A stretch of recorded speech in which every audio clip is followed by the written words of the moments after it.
Hola, sean todos ustedes bienvenidos a este podcast llamado El Grito del Silencio. Mi nombre es Beca y espero que se encuentren bien. Me alegra que se hayan decidido tomar unos minutos para escuchar una de las explosiones que evoca este ser que se hace llamar el Gran Vacío. El episodio del día de hoy es La psicología del terror dentro del teléfono negro. Contexto del autor. Joe Hill, cuyo nombre real es Joseph Hillstrom Quinn, nacido en 1972, es hijo del legendario Stephen King, pero, aunque parezca un dato anecdótico, en su carrera eso fue una carga más que una ventaja, pues durante años decidió ocultar su apellido para forjar su propio nombre literario, y lo logró con su estilo que es más íntimo, con peso psicológico y menos dependiente del monstruo como figura externa, siendo que Hill se enfoca en el monstruo interno, aquel que llevamos y que surge cuando algo se quiebra: la inocencia, la empatía, la moral o la esperanza. En El teléfono negro, incluido dentro de su libro 20th Century Ghost, publicado en 2005, Hill no escribe simplemente un cuento de terror, escribe un espejo, un reflejo sobre el miedo colectivo a perder lo que más amamos, como lo es la inocencia, la infancia, la seguridad o el sentido de justicia. Su horror apunta hacia lo cotidiano: una bicicleta abandonada, un cine antiguo, una llamada telefónica que no debería sonar. Y es que Hill, al igual que su padre, entiende que el terror más efectivo no está en lo imposible, sino en lo familiar que se distorsiona. Aunado a que, en aquel entonces, el terror comenzaba a evolucionarse, donde el peligro no se encuentra fuera de casa, sino que pueden respirar nuestras paredes o encontrarse en rincones más oscuros de nuestras mentes, por lo que la fuerza del relato de El teléfono negro radica en ello. El mal no llega de otro mundo, sino del nuestro, y lo que lo hace más aterrador es que Joe Hill no busca que el lector tema al raptor, sino que se reconozca la violencia estructural que lo creó. Contexto del director. Scott Derrickson creció en un barrio donde la violencia doméstica era común, siendo esta experiencia el impulso de llevar el cuento de Hill a adaptarlo a la pantalla grande en 2021. Lo hace desde un lugar profundamente personal, y es que en entrevistas ha declarado que parte de su infancia fue en los suburbios de Denver durante los años 70, que estuvo marcada por una constante sensación de peligro, donde los niños desaparecían de sus casas, donde los noticieros hablaban sobre asesinos y adultos que amenazaban a sus hijos con "no salgas después de las 6", como si eso bastara para detener al mal. Esta atmósfera de paranoia fue la que quiso recuperar para darle esencia a El teléfono negro, por lo que esta historia no es solo de terror, sino es un retrato de la impotencia de una generación que creció rodeada de violencia y silencio, en el que los niños se encuentran solos y los adultos están ausentes o demasiado dañados para ser conscientes de los peligros más allá del mundo externo, y dentro de todo eso, el teléfono negro funge como objeto imposible que conecta a Finney con aquellas voces de las víctimas, siendo metáfora poderosa en el que el pasado no calla, por el contrario, exige ser escuchado. Derrickson mezcla en la película su interés por lo espiritual y lo psicológico. El secuestrador, conocido como el Raptor, es un hombre que utiliza máscaras intercambiables para proyectar distintas facetas de sí mismo: el castigo, la humillación y la dominancia. Entonces, lo fascinante dentro de todo esto es que el director ha explicado que estas máscaras fueron inspiradas por la idea de que el mal no necesita una sola cara, sino muchas, y dentro de esta multiplicidad conectamos con la parte psicológica, la fragmentación y la identidad, siendo una respuesta común al trauma o al abuso infantil. Es por ello que el raptor es el villano, porque es el reflejo oscuro del entorno, el rostro de una violencia que no solamente actúa como externo, donde el peligro de esas personas se encuentra fuera del alcance de los niños, cuando en realidad esto puede encontrarse bajo el mismo techo o puede ser recreada dentro de la socialización de los pequeños o incluso en la manera en la que todos se relacionan. Contexto sociocultural de la época.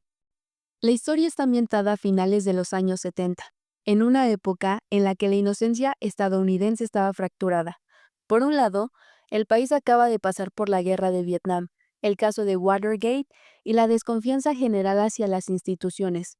Por el otro, estaba emergiendo una nueva forma de horror: los asesinos seriales. Entre los años 1974 y 1980, Nombres como Ted Bundy, John Wayne Gacy, David Berkowitz, Son of Sam o Jeffrey Dahmer empezaron a aparecer en titulares, en noticias o en rumores alrededor de las personas, provocando que las comunidades ya no temían al extraño, sino al vecino, a que los verdaderos monstruos no estaban bajo las camas, sino que pueden portar ropa de civiles e incluso ser una persona en apariencia agradable. Sin embargo, dentro de este año se comenzó a institucionalizar el perfil psicológico criminal, pues en 1978 el FBI formalizó su Unidad de Ciencias del Comportamiento, o en inglés Behavioral Science Unit, en Quantico, Virginia. Con los agentes John Douglas y Robert Ressler, empezaron entonces a revisar a asesinos seriales encarcelados para comprender los patrones de conducta.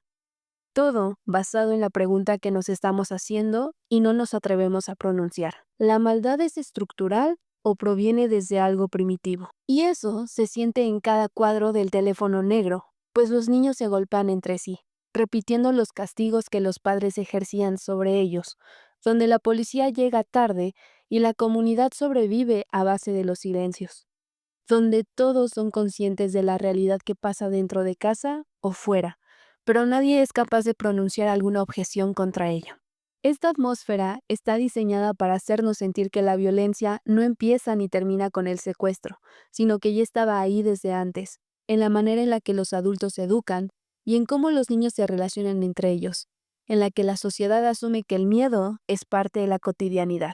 De cierta manera, El teléfono negro es una historia sobre una generación que aprendió a callar hasta que una voz, literalmente desde la muerte, decide hablar, siendo una manera sutil para criticar al sistema que normalizó la desaparición y el dolor que se disfrazaba como algo inevitable.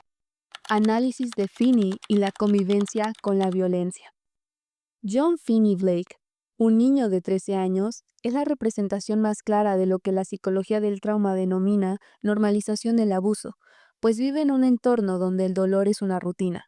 Su madre muere por suicidio, es un evento traumático no elaborado, y su padre, incapaz de gestionar el duelo, se hunde en el alcoholismo y la violencia, donde el hogar deja de verse como un refugio o lugar seguro para pasar a un campo de batalla. Lo interesante es que, en la película, esa violencia doméstica no se muestra como algo extraordinario, sino cotidiano, pues los vecinos lo saben, los maestros sospechan, pero nadie hace algo al respecto o interviene directamente con la situación, haciendo que ahí empiece la raíz de la historia, pues Finney no teme al dolor, porque este es parte de su entorno natural. Desde un punto de vista psicológico, los niños que suelen ser expuestos a la violencia intrafamiliar desarrollan una forma de hipervigilancia emocional donde aprenden a leer el tono de voz, los movimientos, los cambios en el ambiente para anticipar el peligro, como si intentaran sobrevivir dentro de su propio hogar.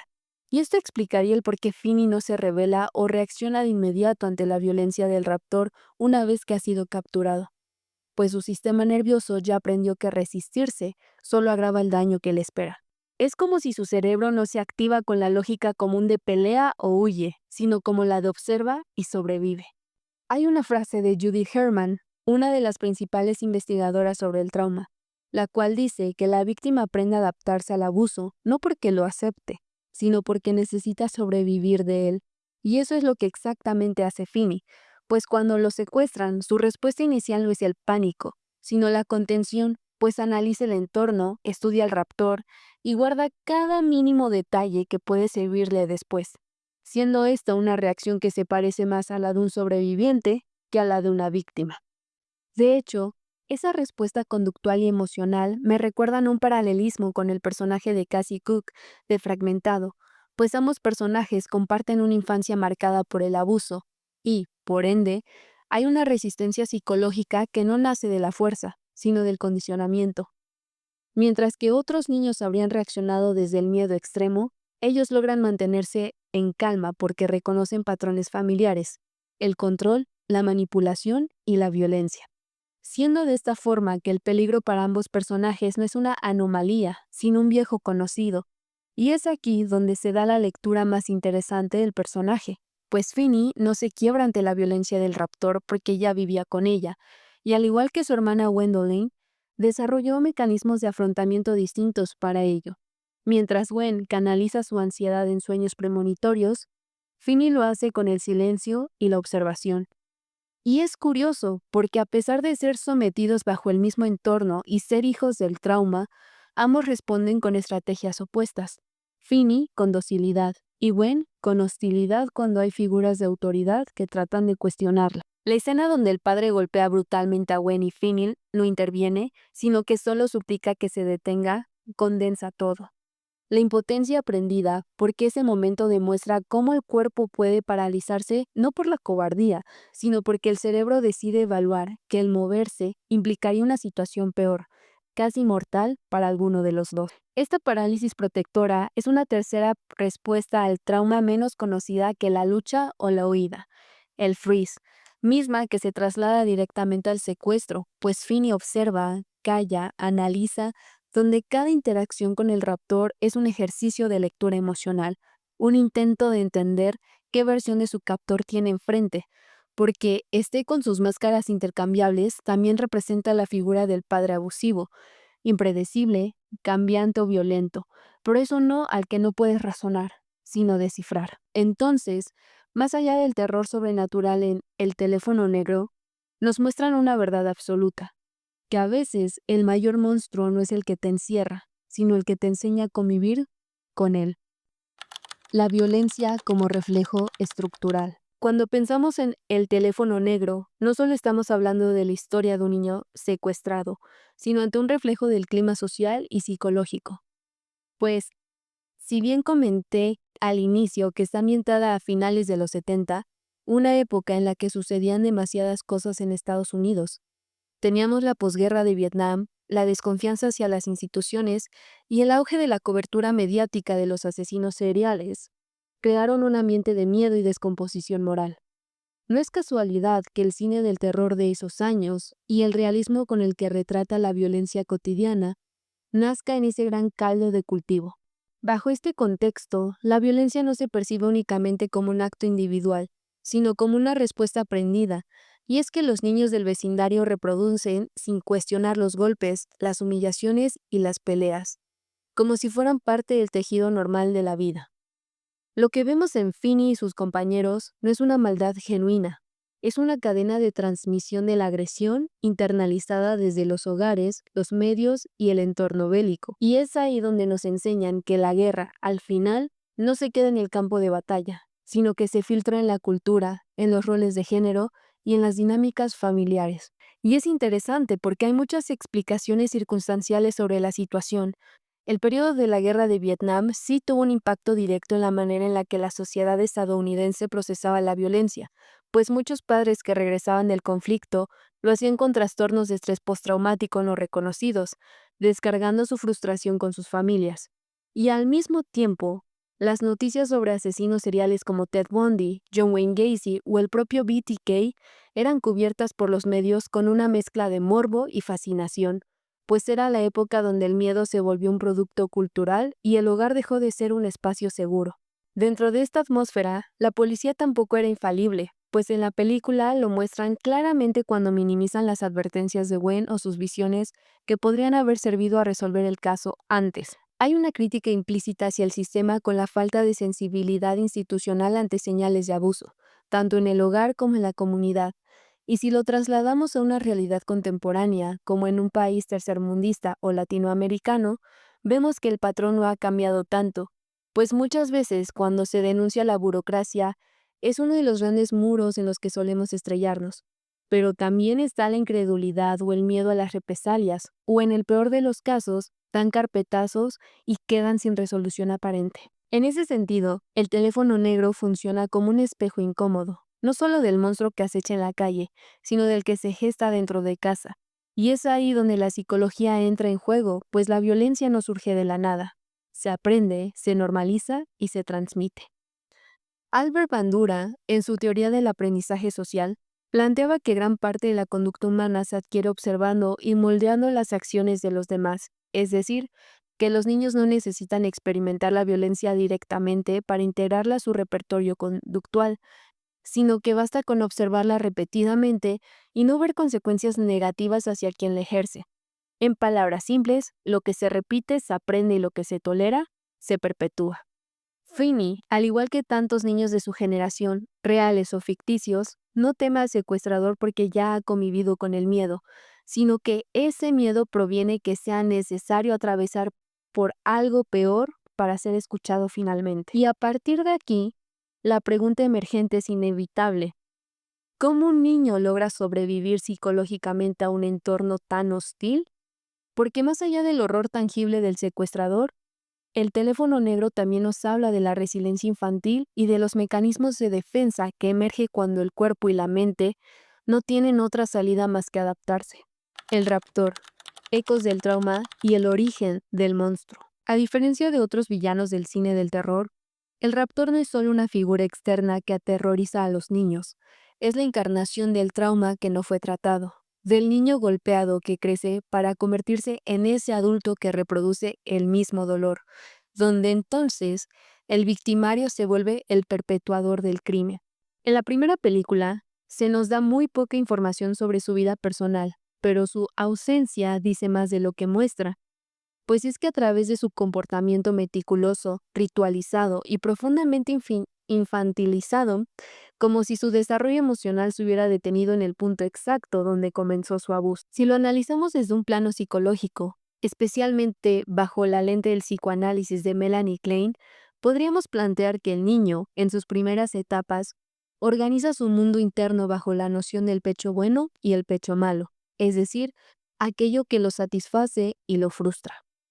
Esta división no solo aplica a los objetos externos, sino que moldea cómo el sujeto percibe a las personas, como buenas o malas, pero en este caso, como alguien merecedor de una recompensa o alguien que puede ser castigado brutalmente. El raptor parece haber internalizado esta lógica perversa, pues divide a las víctimas entre niños buenos y malos, basándose en su obediencia, en el que el sadismo no surge de un placer simple, sino de una necesidad de controlar y castigar aquello que representa su propia vulnerabilidad infantil.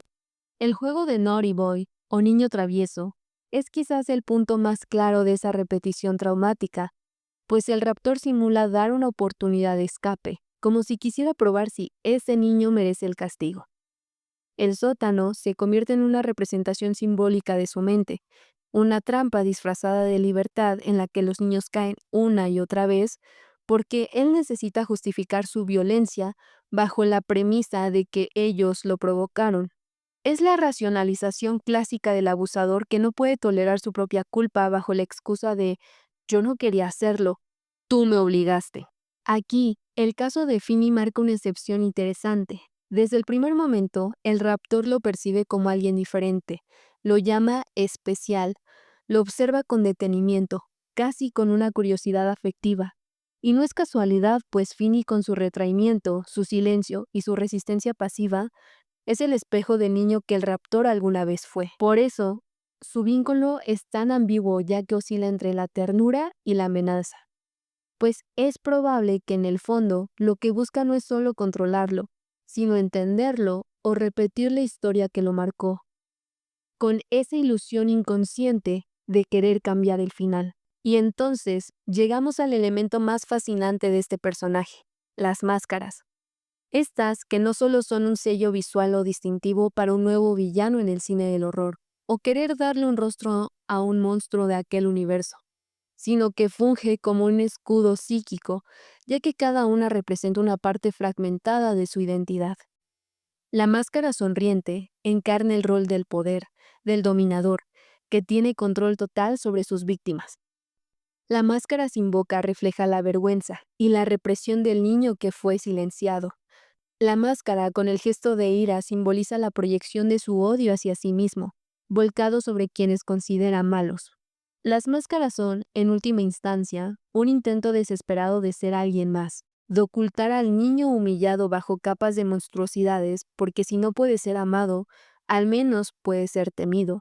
Y eso, para un niño herido que nunca recibió afecto, es una forma de poder. Hay un momento casi imperceptible en la película donde esa idea se quiebra, cuando Finney comienza a resistirse, no con fuerza, sino con convicción, siendo que la máscara pierde completamente sentido, pues obliga al raptor a enfrentar por primera vez al reflejo de su propio trauma, Y lo que destruye no es la violencia de Finney, sino el hecho de que el niño no repita el ciclo, que no odie, que no imite, sino que elija vivir. Y justo ahí es donde la historia deja de ser ese reflejo de un cuento de terror para convertirse en una reflexión sobre la herencia del dolor.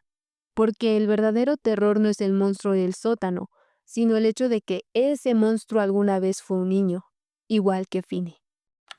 Finney Blake, el eco del trauma y la identidad que se desdibuja. En esta segunda entrega del Teléfono Negro, Finney Blake ya no es el niño retraído y silencioso del primer filme. Es un adolescente con la mirada endurecida, los puños listos y una rabia que no siempre sabe a quién dirigir. Golpea a quienes lo provocan. Consume sustancias para intentar silenciar los recuerdos y vive bajo una tensión constante, como si aún siguiera atrapado en aquel sótano. A simple vista, podríamos decir que es una evolución lógica. Alguien sufrió un secuestro, escuchaba las voces de niños que murieron y que tuvo que matar para sobrevivir. Por supuesto, no va a salir ileso de esa experiencia. Pero lo interesante es que Finney no se permite reconocer como víctima. Su silencio, su aislamiento y su agresividad no solo son síntomas sobre lo que vivió, sino que actúan como mecanismos de defensa en la que su mente elige la violencia como un modo de recuperar el control que alguna vez le fue arrebatado. El consumo de sustancias aquí funciona como una anestesia emocional. Cuando fuma, el raptor regresa en forma de alucinación, pero ya no como un enemigo tangible, sino como una voz interna, pasivo-agresiva, que le recuerda que el miedo sigue viviendo dentro de él, como una representación muy poderosa del trauma, ya que no es el agresor quien vuelve, sino el eco de lo que dejó ir, y es que el trauma no termina cuando escapas del peligro, sino cuando logras procesarlo, y Finney no lo ha hecho. Lo que vive es una reescenificación constante de lo que pasó y lo hace a través de peleas. Se encierra y evita hablar, pues su mente repite los patrones de cautiverio, solo que ahora él es quien pone las reglas, como si así pudiera negar que sigue prisionero. La escena donde Gwen lo confronta, esa en la que lo acusa de fingir que no pasó nada, es probablemente uno de los momentos más fuertes de la película. No porque se griten, sino porque ahí se rompe la negación. Finney explota y dice que nadie sabe lo que vivió, el miedo que sintió, el asco de recordar lo que pasó. Pero también es el momento en el que se verbaliza el trauma, el primer paso hacia reconocerlo, aunque lo haga desde la rabia. Y es que lo que expresa en realidad es un sentimiento común entre sobrevivientes de violencia, el deseo desesperado de probar que ya no tienen miedo, cuando en el fondo ese miedo sigue ahí, agazapado, con esa necesidad de demostrar valentía, siendo una forma de defensa ante la vergüenza que produce haber sido vulnerado. Hay algo profundamente humano en esta contradicción. Finney quiere olvidar, pero todo su comportamiento es un recordatorio de que no puede hacerlo, pues el abuso no solo deja heridas físicas o psicológicas, sino que deja una marca identitaria, y es justo lo que vemos en él, esa identidad fragmentada entre el niño que fue y el adolescente que intenta parecer fuerte, pero que en realidad sigue buscando que alguien le diga que ya está a salvo. Lo más doloroso, y tal vez más realista, es que el entorno tampoco sabe cómo tratarlo, pues su padre intenta redimirse a través de la rehabilitación, pero no puede ver la adicción de su hijo o hacer algo al respecto, ya que el sistema familiar reproduce el silencio que había en la primera película, solo que con otros matices, pues ya no hay golpes, pero sigue habiendo negación, y en ese silencio, Finney se hunde un poco más. Lo interesante con el Teléfono Negro 2 es que no muestra el trauma de Finney como un recuerdo, sino como un ciclo en el que el primero se encuentra el silencio, aquella negación inicial en la que intenta convencerse de que todo terminó, de que lo vivido en el sótano fue una pesadilla, pero el silencio no sana, solo encapsula el dolor hasta que empieza a filtrarse por las grietas, los arranques de ira, la distancia con su hermana, el desinterés por los demás. De ahí pasamos a la anestesia, donde las drogas no solo son una adicción química, sino un refugio psicológico donde el fumar se convierte en su modo de mantener a raya lo que no puede procesar, como lo es la culpa de haber sobrevivido, el miedo a que vuelva a pasar y el asco de sí mismo.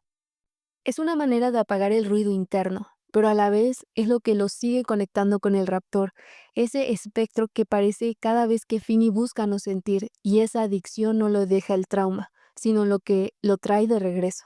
Y, finalmente, el intento de huir del dolor, que en realidad nunca es una huida completa, sino una sustitución. Finney cambia el miedo por la violencia, la tristeza por la rabia, el vacío por la agresión, donde es una especie de espejismo de control. Si golpea primero, si demuestra que es fuerte, entonces tal vez nadie volverá a hacerle daño, pero en el fondo, lo que busca no es imponerse, sino dejar de sentir miedo. Este recorrido del silencio a la anestesia y luego a la huida resume lo que muchas veces ocurre en el trauma no resuelto. El cuerpo sobrevive, pero la mente sigue atrapada. Y justo ahí, en ese intento fallido de escapar del dolor, es donde los sueños comienzan a convertirse en una nueva vía de comunicación entre lo reprimido y lo consciente. Sueños premonitorios. En lo referente a los sueños premonitorios de Gwen, estos pueden interpretarse desde dos dimensiones complementarias, la simbólica esotérica y la psicológica.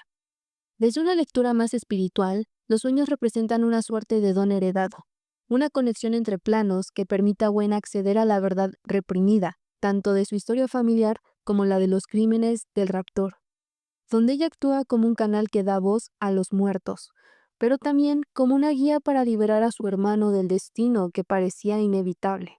Sin embargo, desde la psicología, los sueños pueden entenderse como una manifestación del inconsciente, una vía mediante la cual la mente busca integrar experiencias dolorosas o fragmentadas.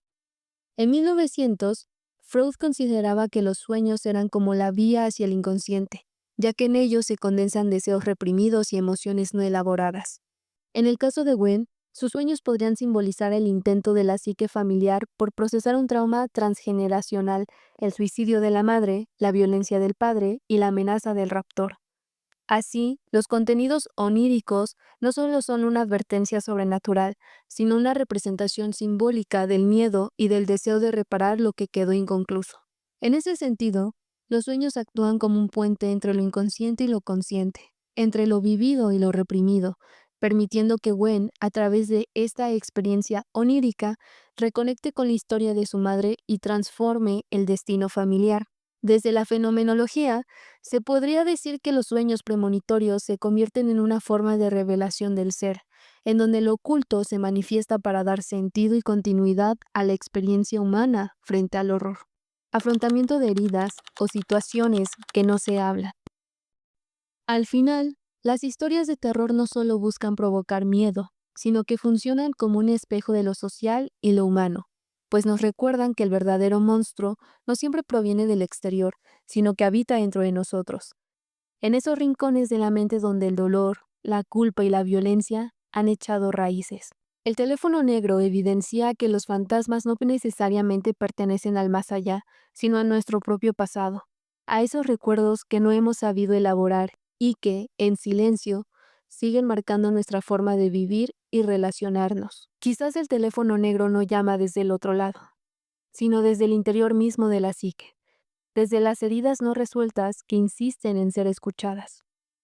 Todos, de alguna manera, cargamos con un teléfono sonando dentro, una voz que nos confronta con aquello que no hemos podido saltar. Los traumas, individuales o colectivos, se convierten así en espectros que nos impiden desarrollarnos plenamente, sino la imposibilidad de reconciliarnos con nuestro propio dolor.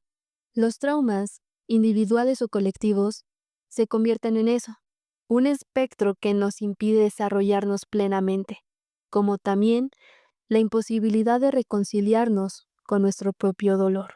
Así que, ¿lo escuchas? ¿Puedes oírlo?